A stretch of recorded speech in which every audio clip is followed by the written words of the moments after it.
కొత్త నెంబర్. ఆ wrong number గాడే అయి ఉంటాడు. Hello hello Chandramukhi. రేయ్, నువ్వు ఒక్క నెంబర్ నుంచి ఫోన్ చేయవా? ఎన్నిసార్లు మారుస్తావురా? నువ్వు ప్లాన్ మార్చినట్టుగా నేను సిమ్ కార్డులు మార్చుతుంటాను బేబీ. నీ టైం బాండ్ బతికిపోయావురా. లేదంటే గుళ్ళో రౌడీలను పెట్టించి నన్ను కొట్టించాలనుకున్నావు. తప్పించుకున్నాను. ఇక నీ ఆట కట్టించాలని డిసైడ్ అయ్యే రామాపురానికి వచ్చాను బేబీ.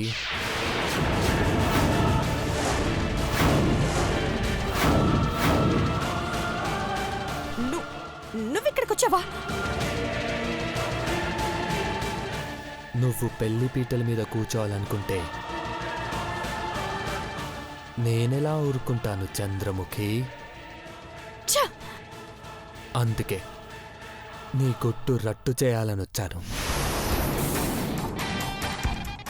మండపంలోకొచ్చి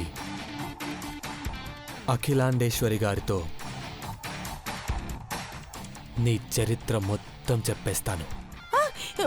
వద్దు వద్దు, నీకు కావాల్సిన డబ్బే కదా. నేనిస్తాను. నేనొస్తాను. నువ్వెక్కడున్నావో చెప్పు. బయటికి రా. పెరట్లోకొస్తే మాట్లాడుకుందాం. సరే, వస్తున్నాను. ఇప్పుడే వస్తాను.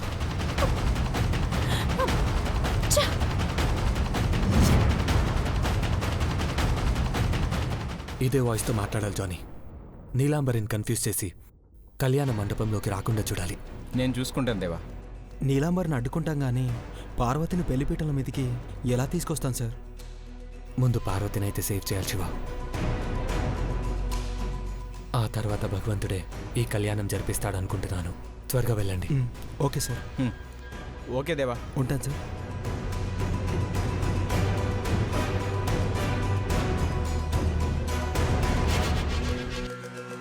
పార్వతిని మసి చేయాలని కసితో కుట్ర పన్నే మీ ఆటని నేను ముగిస్తాను చంద్రముఖి.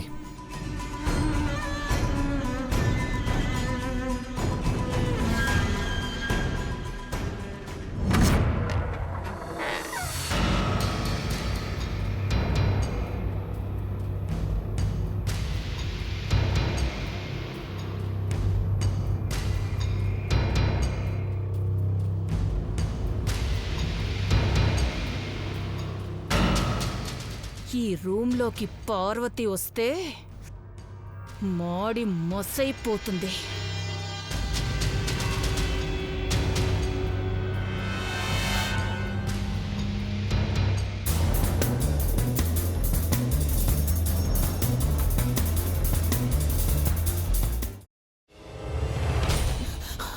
నువ్వు ఇంకేమన్నా చెప్పాలా? ఇంకేమన్నా అబద్ధం చెప్పాలనుకుంటే చెప్పేయి. నేను చూడాలనుకుంటున్నాను నన్ను మోసం చేయడానికి నువ్వు ఎంత నీచానికి దిగజారగలవు అని. ఎందుకు ఆలియా, ఎందుకు నువ్వు ఇలా చేసావు? నీకు తెలుసు కదా నానమ్మ తర్వాత నీ ఒక్కదానిని కదా నేను పూర్తిగా నమ్మేది. ఏమన్నావు నువ్వు? ఈ మధ్య అన్నిటినీ మర్చిపోతున్నావా? అది చాలు. వాటిలో ఉన్న శక్తి విషయాన్ని గ్రహించి మనకు వివరిస్తాయి.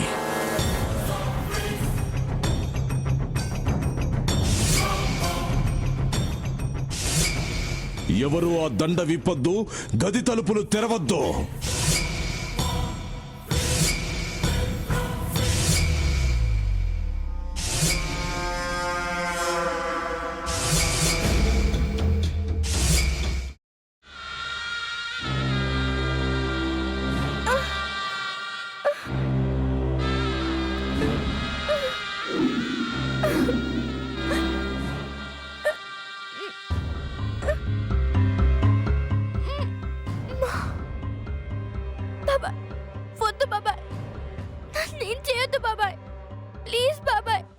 నీకు నిజం తెలిసినప్పుడే నా ఆలోచనలో నువ్వు చచ్చిపోయావు.